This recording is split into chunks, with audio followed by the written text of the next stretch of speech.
welcome back. This is your man Warrior. This is another patron roster review, and that's right, this is I came in like a wrecking ball. No, he's going to kill me now. I just totally ruined his name. He's not going to be able to keep his name. No, I'm just kidding.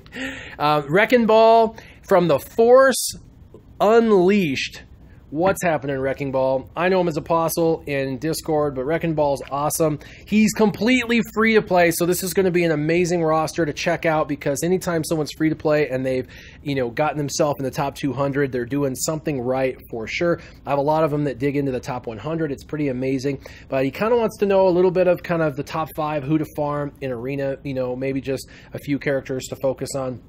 Also ships, and then heroic AAT teams basics, and then who to Zeta. This is kind of the standard roster review that people ask for, kind of an overall regular arena, ships arena, the heroic AAT, and then who to Zeta. But as it always is, there's going to be some slight tweaks and some interesting concepts that I'm going to throw out. So hopefully this helps you guys out. So for Arena, the first thing that I notice is you're using an Empire team with Boba Fett, and you've got a Darth Vader lead, and he's Zeta'd with Boba Fett. Now that's super smart, but you do not have the speed you need because that you're not getting into that top 100. You're missing your Sith Assassin. You got to have a Sith Assassin in there, and then you could keep Royal Guard in there as your tank, but you could also replace Emperor Palpatine with Sith Assassin, and then this TIE Fighter pilot you could actually replace with Savage, which could be your next Zeta if you were wanting to Zeta someone. Savage Zeta under a Sith team is absolutely amazing. He's like as bad, if not worse, than Chirrut, so is for the Rebels. And so there's your first Zeta idea, Savage, if you're going to continue to run Darth Vader as your lead. So Darth Vader, you could also do a stun team. A stun team is kind of fun. That would be a Darth Vader lead, keep Emperor Palpatine, and then put in Sith Assassin, Darth Nihilus, and Royal Guard. Now, Royal Guard's going to stun, Sith Assassin's going to stun, and Emperor Palpatine's going to stun. And then the last you could also do is a Darth Vader lead with Sith Assassin, Darth Nihilus, Boba Fett, and Savage. So there's a bunch of little tweaks and differences, but nonetheless, there's 3 characters you're definitely going to have to continue to develop and farm.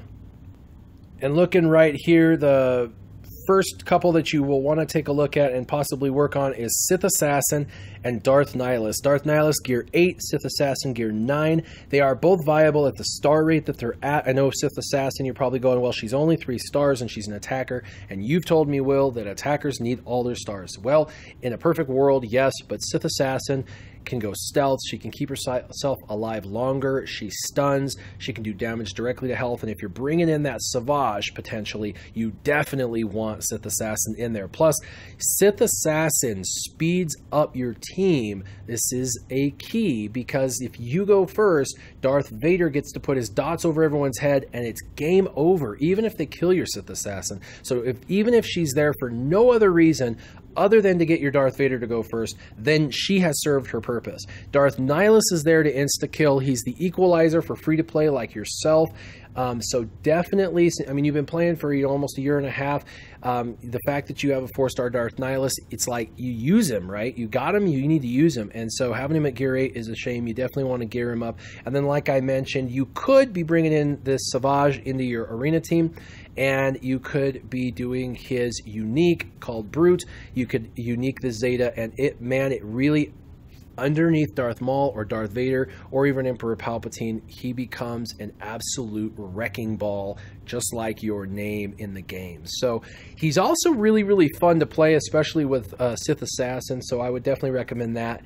And then another side character that I would develop is actually none other than Death Trooper, who is viable at the 2 stars, but he is farmable, and you should be able to farm him pretty quickly. And I would get him up. Death Trooper is one of those secret top 10 dark side characters nobody knows about that is really in the top 10. He's amazing. He can do an insta-kill with his With his terminate, he can mark a character with a death mark, and then the next hit pretty much is guaranteed to kill them. If not, you hit them twice and they're dead once another character has died. So pairing him up with Darth Nihilus in Arena is extremely fun. What happens is he gets to increase cooldowns, Darth Nihilus gets to increase cooldowns, Boba Fett can ability block. Basically, the other side never gets to take a turn other than maybe a basic. So super fun. He's got a high damage output. He's super tanky. And so even though he's classified as an attacker, he's like Darth Vader. They're both classified as attackers, but they both have a ton of health and protection, which makes them very durable. And so I would definitely recommend putting him also in kind of your top who to farm for Arena. Now let's take a look at ships. You're doing well in ships. You're actually doing better in ships than you are in regular Arena. That's not uncommon if you care about ships for you to do better, because people traditionally care more about Arena than they do ships Arena. And so it's normally for other people the other way around. But for you and for other people who care about ships, this is not uncommon to actually have a higher ship ratio as far as your rank. You're in the top 50. That's awesome for free to play. You're using Mace Windu. He's a great ship. I recommend Admiral Akbar a lot, but Mace Windu is excellent, especially for what you're doing, which is a target lock team. You have the Umbaran in there. You've got Biggs in there. Actually, you don't have Biggs in there, but that's who I would recommend. So Umbaran you already have in there. Rex you already have in there. You already have the TIE Advanced and the Imperial TIE Fighter. So the only suggestion on this team is you have a Geonosian Soldier ship in here, or that's Geonosian Spy. You have Geonosian Soldier, yeah, the Starfighter. I would get rid of that, and I would actually, because it's a slow ship, and I would put Biggs in there. Biggs is going to be a tank that taunts, protects your ships, like your Darth Vader squishy. Your Rex is not going to be at 4 stars as high as he should. Do you want to really protect them? And Geonosian Soldier is an attacker. You don't really have any tanks, and the taunt you can pass with the endurance, but that could be dispelled pretty quickly. So you really want to make sure you have another taunting tank in here. And so I would definitely recommend the one substitution is Biggs for Geonosian Soldier. In your backup, of course, I would have none other than Slave 1. So as soon as you paint the other team with target lock, he can come into his AoE and devastate the other side. Number 2 is Ahsoka, because she does high damage and she can come in and dispel. So if you're fighting on offense and you need an extra dispel and you're not capable of getting it, you could, instead of bringing in Boba Fett, you could bring her in to get that active dispel that you need to finish off a particular character. So this would be the number 2 slot. And number 3, you could either use Jedi Consular or Geonosian Soldier, but of the two, Jedi Consular is faster and adds protection up. So I would definitely, when calling an assistant, so I would definitely do Jedi Consular Starfighter. Definitely a great ship. And if in the last in your lineup, really, if you get to that point where you're using your very last ship, you're probably not doing so well in that particular battle. And so, I mean, at that point, if Jedi Consular can't pull it out, probably no ship in that slot's going to pull it out. So that's what I would do with ships, just that one Biggs going in for Geonosian Soldier. Now let's go ahead and look at the Heroic AAT, and your second Zeta option comes straight out of none other than Phase 1 Jedi Team Qui-Gon Jinn. That's right, I suggested Savage for Arena, and you could use Savage in Phase 1, surprisingly. There was just a video out from my man McMull that talks about how to use a Zeta Savage in Phase 1. Now it is a long fight, so I still recommend, since you're free to play, doing Jedi Team. And Zeta Qui-Gon Jinn is really, really fun in Arena as well. So this would probably be the one that I'd lean to if Arena is more important, or I mean if raids are more important. But if not, you could always do your Zeta Savage. Savage does take the team you're currently using to the next level, but this would be your other one. So pick between Qui-Gon Jinn and Savage. As far as this team, I would recommend obviously the Zetaing of Qui-Gon Jinn, but then I would also use Jedi Knight Anakin, Ahsoka, Luminara, and Jedi Consular. Luminara and Jedi Consular don't have the best damage output, but they're in your top 5, and they're going to do better than Mace Windu does, because they bring a heal to the team at least, so you're going to be durable a little bit longer. Obviously in Phase 1 as free to play, you're not going to do a ton of damage with this team. You'll be lucky to get your 2%, unless you Zeta Qui-Gon Jinn, and then you'll definitely go over that 2%. But you definitely want to continue to gear up these characters. Who am I suggesting? So that way you can continue to increase your damage output. All of these teams you're passively increasing as you can, because they're characters that over time you're going to want them eventually at gear 10, then eventually gear 11. So these teams become better. For phase 2, I actually, because you don't have resistance and clones like, you know, totally tricked out or anything, I would recommend Sith. You're much closer with Sith than you are with either one of those.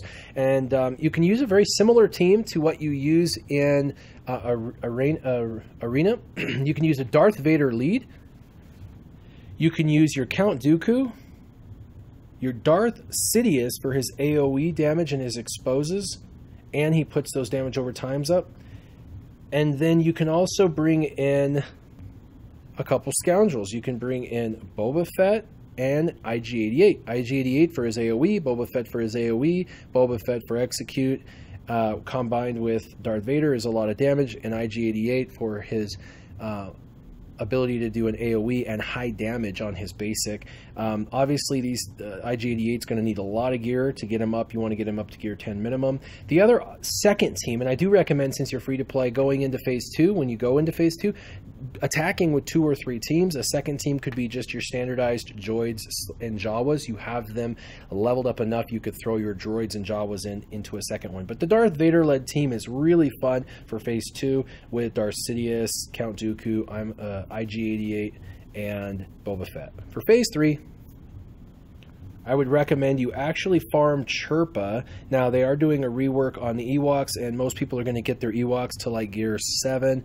you know, gear 6, gear 7, and 5 stars, just in case you need them for someone. You have them at the 5-star unlock rate. So my suggestion is you go ahead and start to farm Chirpa at minimum to the 5 stars, but if you're ever going to use them in the heroic AAT, you're going to need them 7 stars.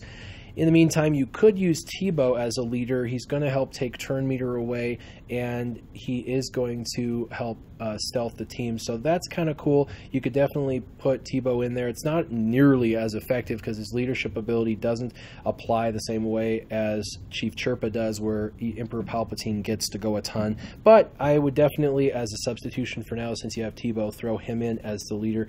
And then you can use him for now. But get Chief Chirpa. That's the number one I'd recommend. The other one for phase 3 I'd recommend to farm is actually your Sunfac. He's gear 8, 6 stars, so you're pretty close.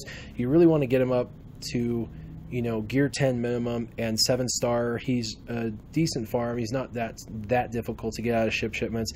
So just finish him off, get him to 7 stars for this phase 3. And then of course the last 3 would be your Emperor Palpatine, Royal Guard, and Stormtrooper Han, and you have all of them 7-star ready to go. But your phase 3 is not ready yet for heroic AAT. You still got a little bit of work with Chief Chirpa and Sunfac, and then of course gearing up the rest of the characters. Let's move on to phase 4.